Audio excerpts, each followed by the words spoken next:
We're back into Football Focus at Shane's Rib Shack on Battleground Avenue for a Thursday night. Good to have you with us this evening from Shane's Rib Shack, or actually from the Kickback Jacks. We were at Shane's years ago, several days. Now we're at Kickback Jacks and having a good time this week. And good night for football talk. Got a man who did a lot of football back in the day, Brian Herndon, former AD at Ragsdale. Brian Herndon night tomorrow night at Ragsdale, and Ragsdale is Mount Tabor.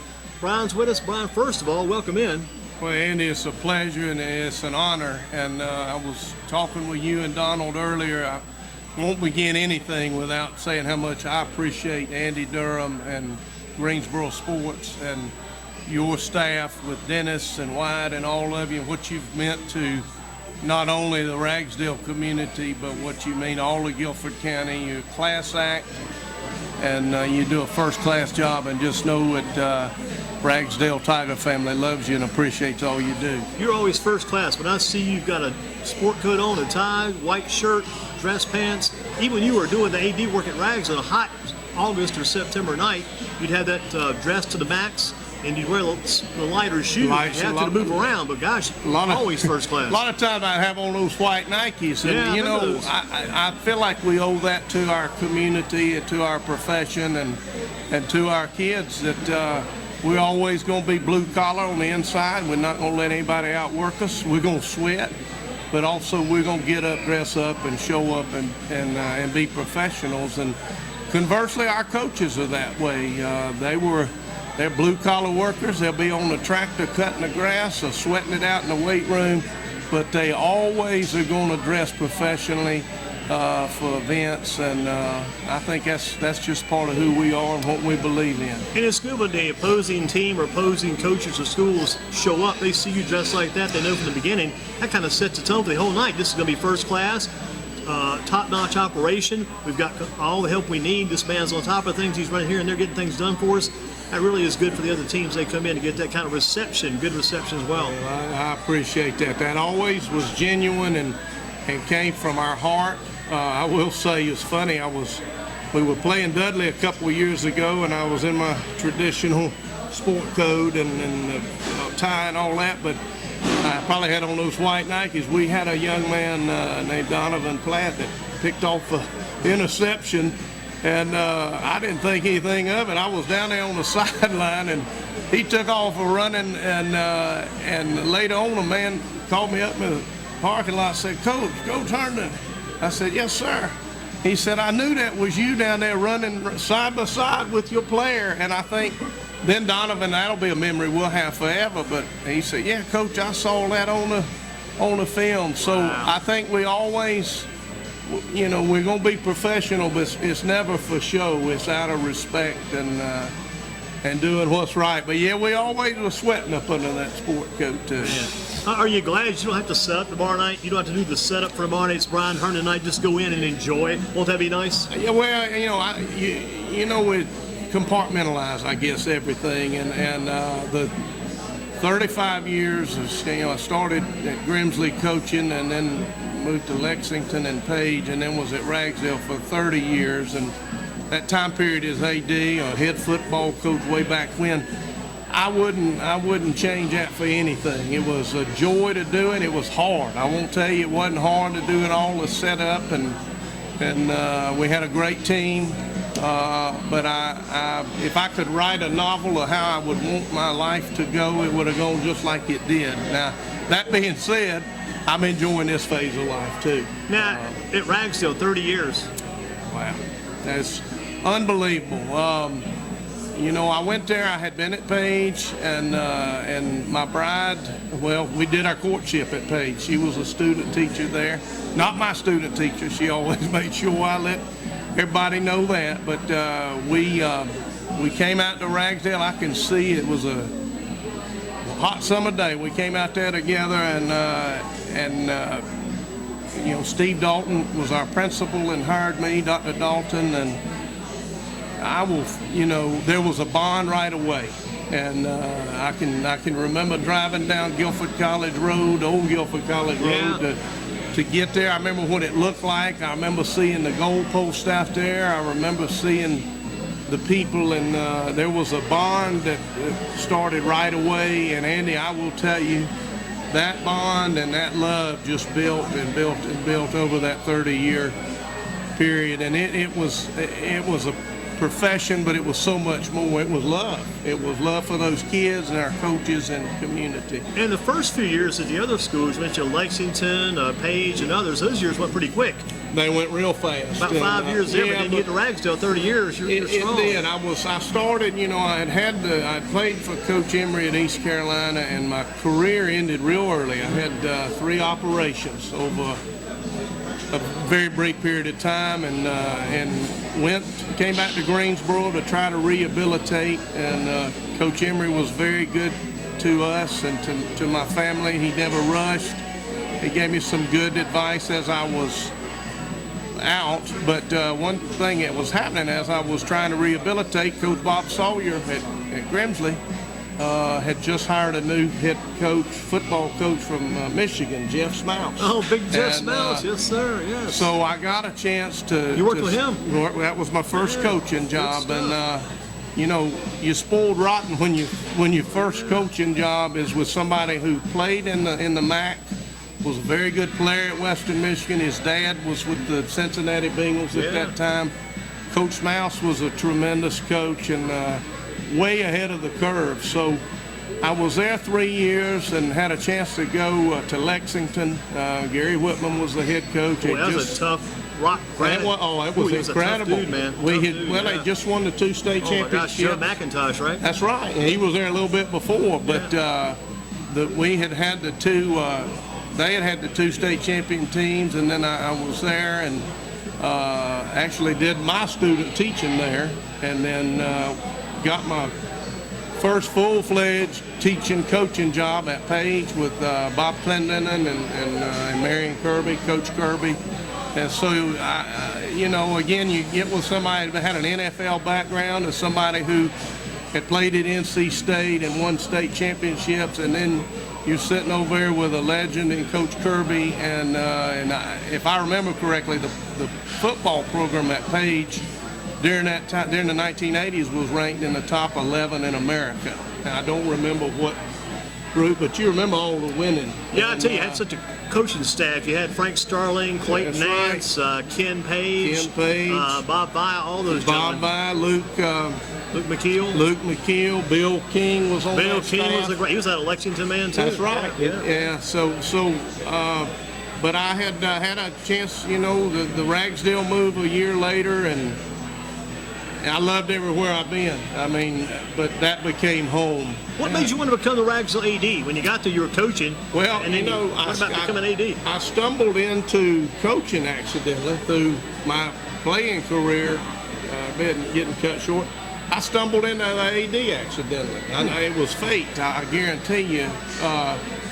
I had been there, I stayed on and taught in the classroom too, and had not planned on going, doing anything in that realm. And our AD had left, and some folks who was a really good man, his name was Glenn Locklear. Oh, Glenn, yeah, remember. And Mike Rabin was before him, and of course Coach Rabin did an incredible job. Institution, that's right.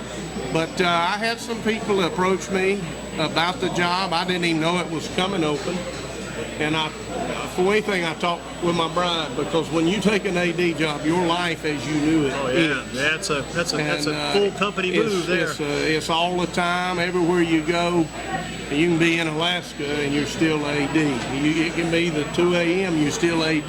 Right. Now I loved it, but anyway, I talked to my bride, and in fact, she asked me about it, because one of the coaches there went to her and said, "Look, would he be interested?" And so we sat down, and I knew it was geared for what my background was, my passion, and but if she didn't want it, I'd fry hamburgers. If she's happy, I'm happy, yep. And she's that way by me. But she was all for it, and because she was always.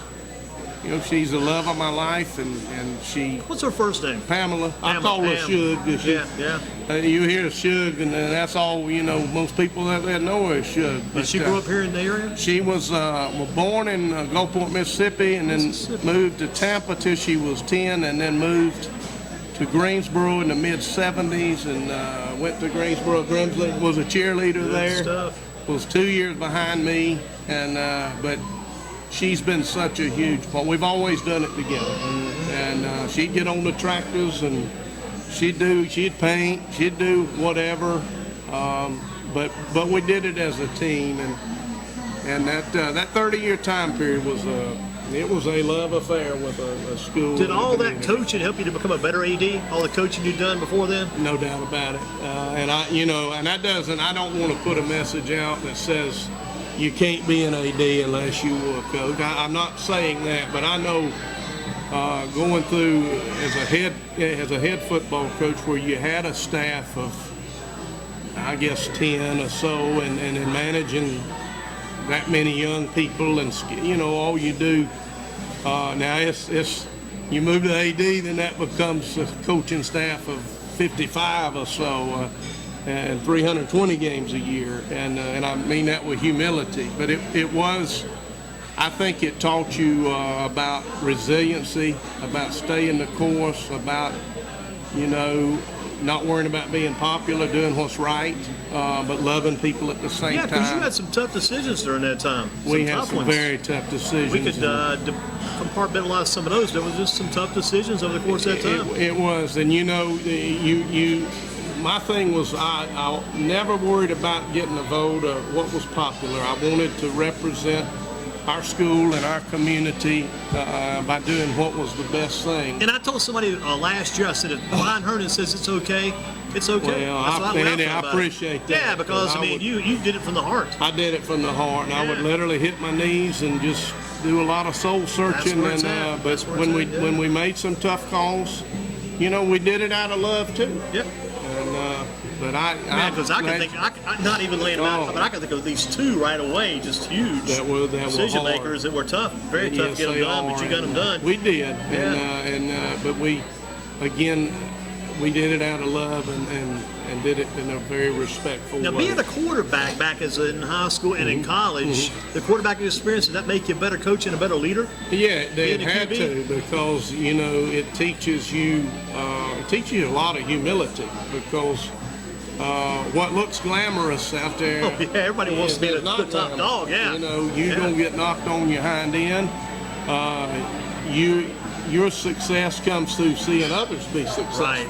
And you make them look good. You do, and that's what you want to do. And there was no greater joy for me as an AD than which is analogous to playing quarterback, than to see your coach named Coach of the Year, or see a team that had struggled and now they're winning, or a kid that had a hurt ankle 3 weeks ago and he did the sports med stuff. He's back up playing and leading the team. Just all of those, all of those small anecdotes, lead into how that is very analogous to quarterbacking a team. You think about all that now. At East Carolina, you had some good experience there as well as Grimsley, but East Carolina, you were quarterbacking there, and some great quarterbacks came out of that college. Yeah. Think about guys like Jeff Blake, David Garrard, and others that came through there. But you were back in the days of Ed Emery. Yeah. East Carolina they were a powerhouse back then. I'm gonna tell you this, Coach Emery. There's never been anybody, even though my time was very limited there. The impact he made on my life, nobody from a coaching standpoint has meant more to me. Now he's going on now, but his approach to the day, his carpe diem. Let's go get today. Let's he would play with anybody. He would take on anybody. And a lot of that we wanted to, but a lot of that too was by necessity. It was hard, to be independent at that time.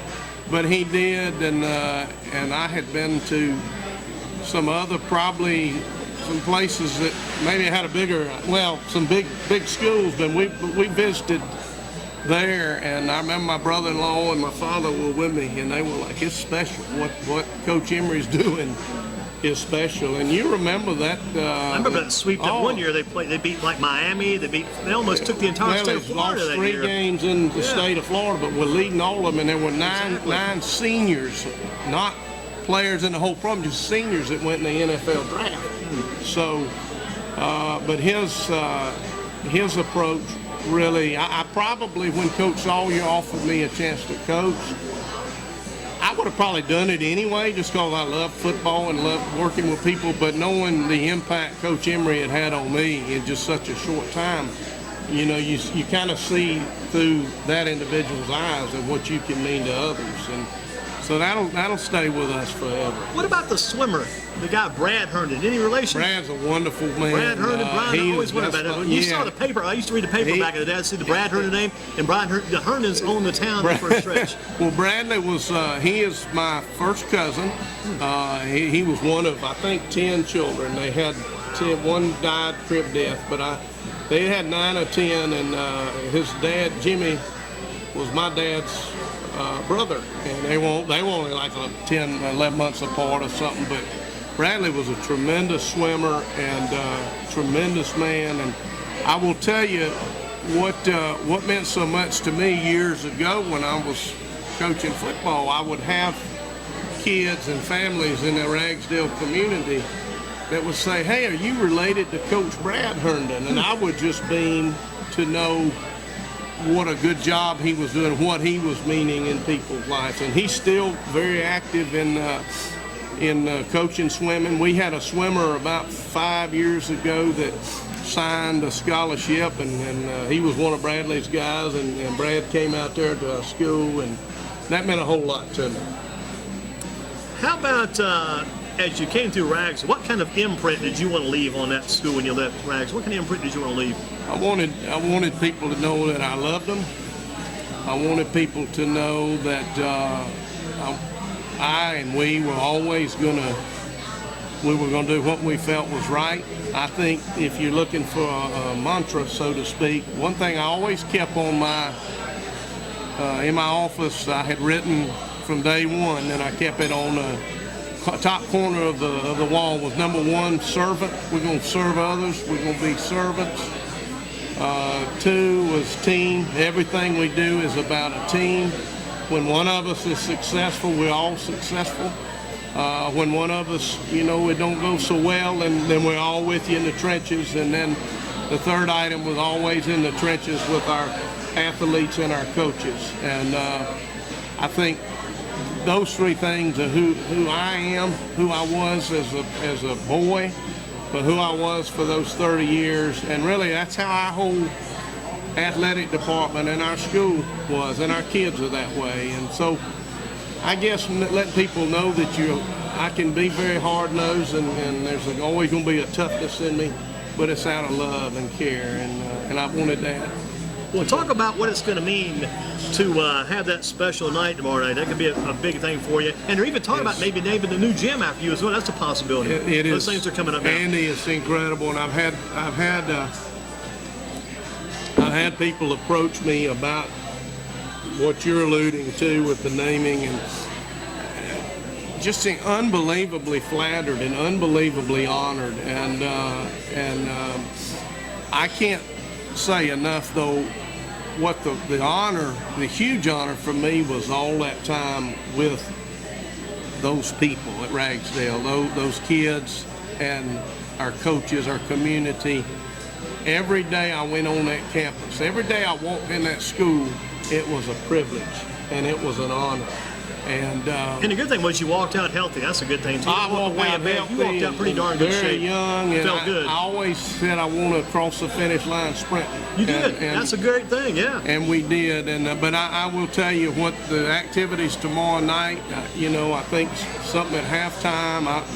They just let me know we need to be there. And but I will tell you, I'm above everything. I'm just very grateful, very honored, and very appreciative to be a part of all of it. I just got to say this. We talked with Brian Herndon, Ragsdale High School AD for many years, quarterback at Grimsley, back in the day, East Carolina quarterback, big part of the Glenwood community as a kid growing up. What about your sons, Colson and Garrison, both pillars of the community as well? Got to get those guys in there. Played quarterback for Tommy Norwood. They did, and Coach Norwood was such a fabulous person and coach, and a great manager. Of course, and we've got one heck of a coach. Johnny Boykin now. Nobody anywhere does a better job. Military leader, man. He's got those guys working. And but they did. They played for Coach Norwood. They were part of a special program. Those years, we were winning A lot of time they win 10, 11, 12, 13 games one year, and then their years. Remember that game when they played Dudley at Dudley that year in the playoffs? What a night that was! I'll never forget that Friday night. It was you could not get in that. They stopped letting people in the stadium or something there. It was incredible. It was a Friday after Thanksgiving that year. Just a wild It was a great, healthy, great rivalry. Because that's back when you had our good line. We had Stone, Billy Stone. You had Walt Sparks and Stone. Ellison, Man, those guys run real, There's so many. Oh, yeah. But Garrison and Colson, they're along with my bride and Ragsdale High School. Those guys they're the loves of. They're part of that team lives. too.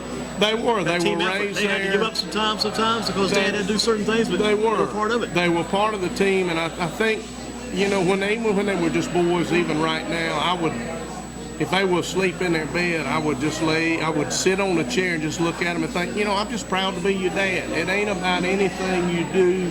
It's not about a touchdown pass or making an. It's just getting to be your dad. But I will tell you, Andy, they make me incredibly proud. I've been blessed with an incredible wife. I say what you surrounded yourself by some good people. Well, you're right, yeah. And I, they were both. They were. I don't want to sound like a dad, but they were very talented. But they also always put their teammates first. They led from the back or from the ground up. When they threw a touchdown pass, the first thing I'd see was they over there high-fiving their receivers and hugging their linemen. And I don't know if there's anything that makes you feel better as a parent than to see that. And I'll tell you another thing. I remember when they were boys, they'd gotten a trophy, an award. It was an award on a youth team, and I think the name was misspelled or something. Andy, that trophy probably was in our home for 10 years, and I was dusting one morning. I looked and said, wait a minute, they misspelled. They never said a word about that. That's great. And that means more. That means more to me than winning a Heisman That's trophy. What I call humility there. That's right. It's not about what's on the outside. And they know how to treat people right. And but my bride and I love them, and we're very, very honored. School leaders you worked with, I got names there like Kathy Rogers, Jim Gibson, former AD Mike Rabin, Tommy Norwood, Donnie Manus, Mr. Fuquay, Craig Shoemaker. Especially had to go with those two top leaders, Mr. Gibson and Kathy Rogers. I'm going to tell you, Dr. Rogers, Kathy Rogers was, she was our principal for 22 years, and Kathy Rogers mixed toughness with love and wisdom. She knew sports. She knew she wasn't into being popular. She was going to do what was right, but she'd be the first one to discipline a young person and then be there to pull for him or her when they were achieving something. And she hired me as AD. Dr. Dalton hired me as head football coach. She hired me as AD, and she knew. One thing I can always, amongst the love and respect I have for her, is she kind of knew she was in her probably last several years. She wasn't far from retirement. She could have gone out and just hired an AD that was going to be good with paperwork or whatever, but she was willing to say, hey, this man here going to be full of energy. We're going to go after stuff, and she never was complacent. She embraced that, and I'll love her forever for that. Jim Gibson, we hit a grand slam at Ragsdale. I always, with Mr. Gibson, when I knew Dr. Rogers was getting ready to retire, I kept a little index card in my pocket, just like when you got to know if your coach leaves, who some candidates.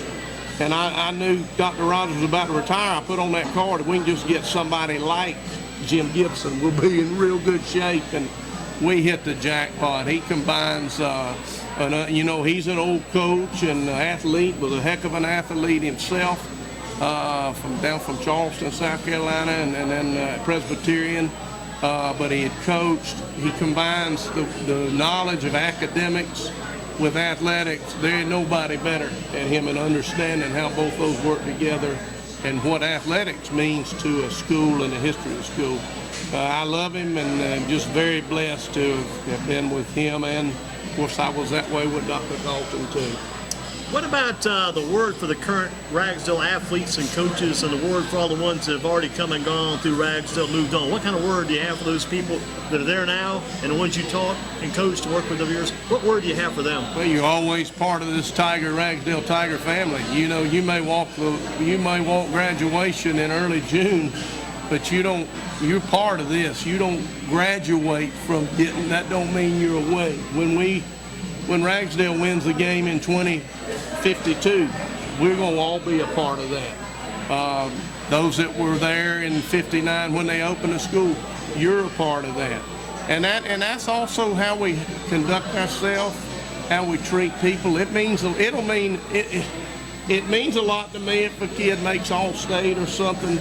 But what'll mean more to me is if one of our guys, I run into him and his husband 15 years from now, and the wife is just beaming about what a great husband he is, and what a great dad he is. Or we see a young lady that was one of our athletes, if I see her husband and he goes on about her, those things, really, that's what it's all about. It's the things that, you learn a lot from algebra and you learn a lot from Shakespeare, and those things are incredible. They will get you the job.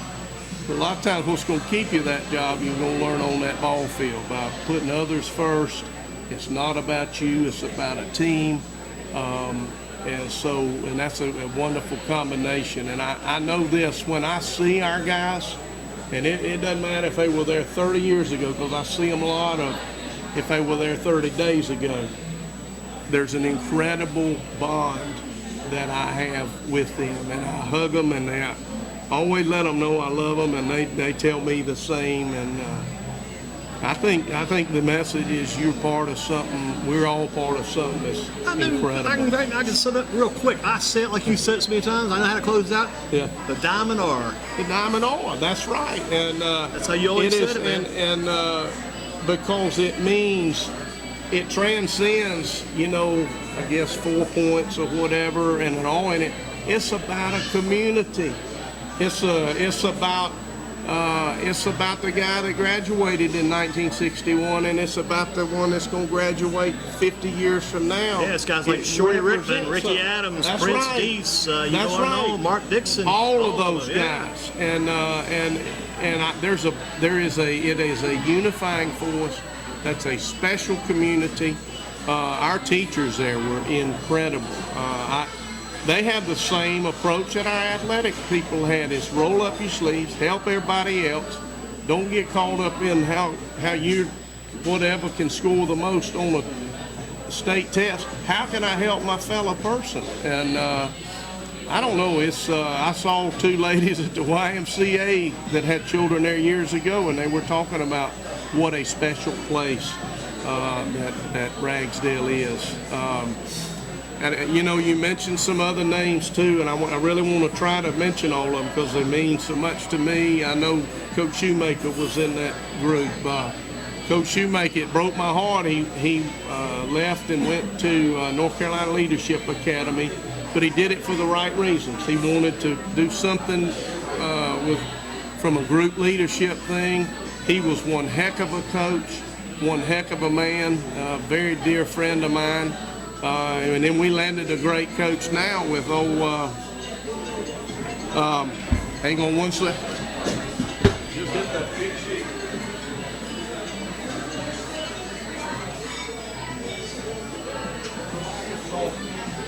It's all right. Sorry about that. Coach never That's Garrison right there. Coach is always getting called. I love him.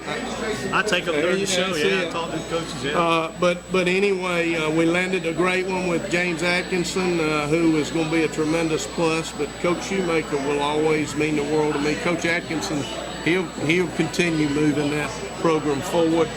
I know Donnie Manus, Coach Manus. He's like a younger brother. I was the youngest of four, and I never had a younger brother. He and I, not only when he came in '95, he would have the baseball players lift in the mornings, the freshmen, because they couldn't, back then the freshmen couldn't do it during the school day. And so I'd go in there and start my day with him. We taught side by side. You talk about having teams prepared to win state championships. Nobody does a better job than Coach Manus. Jerry Fuke was the ultimate team player. He'll drive the bus. He'll take the tickets up. Wonderful job with basketball and softball. He's coached several things. He came, I remember when he had retired. I think it was from the phone company, but I remember it was like 90, 91 something. And I remember the day I met him, and he was an instant part of our family. And every kid that ever played for him is better because of having that opportunity. Ben Bradford now, who's the head coach here, does a phenomenal job, has teams prepared. And watch out, Andy, that team, they're about to win a state championship. They're getting close, I guarantee they're getting close. Tommy Norwood, boy, what, I think we had grown up, my bride and I landed the home of our dreams in about 1999, 2000. It was over in Green Valley, and we loved it. I played there. My bride was a cheerleader there. My dad had played there.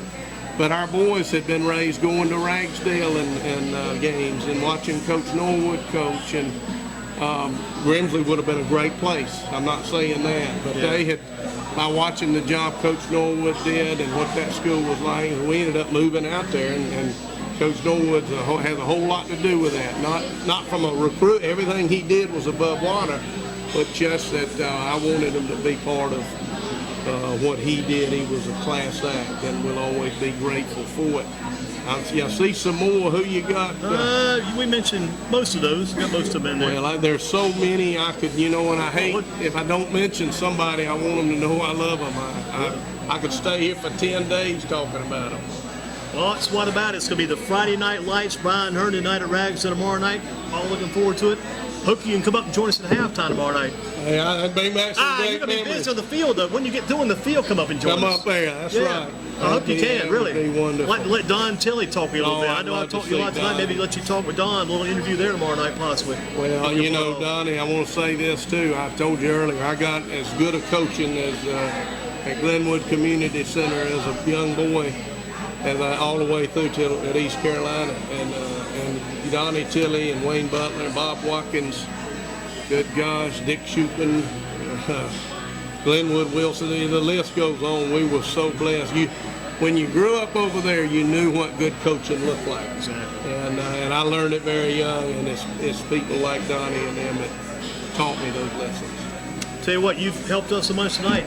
We need to get you back in again. Anytime, Andy. But keep that in mind tomorrow night during the game at halftime. If you have some time when you finish in the come field, up there. whatever's good for you, more convenient. If there's any, I would love to do it. If you get away from the crowd is pretty big too. Well, I'm humble about that, but that would be. If you can make it up there. If there's a way to get up there, you will. If for some reason, well, I don't know what the logistics of tomorrow are. If for some reason, though, you need me, and I don't get up there, call me or something, because I want to do what Andy Durham needs. I want to get up. I want to make sure I get up there. But thank you much. I'm gonna follow what they're doing, and Andy, don't ever forget how much you mean to us. Well, to me, it's Brian Herndon night tonight and tomorrow night, both nights. That's our team. Yes, sir. Thanks, Andy. Great being on with you. Yes, Class sir. act. Football in Focus, Kickback Jacks for a Thursday. Brian Herndon, our guest. Brian Herndon night tomorrow night at Ragsdale. Be sure to be there for the Ragsdale Mount Tabor game. We thank him so much. Quick break, and I'm going to reorganize.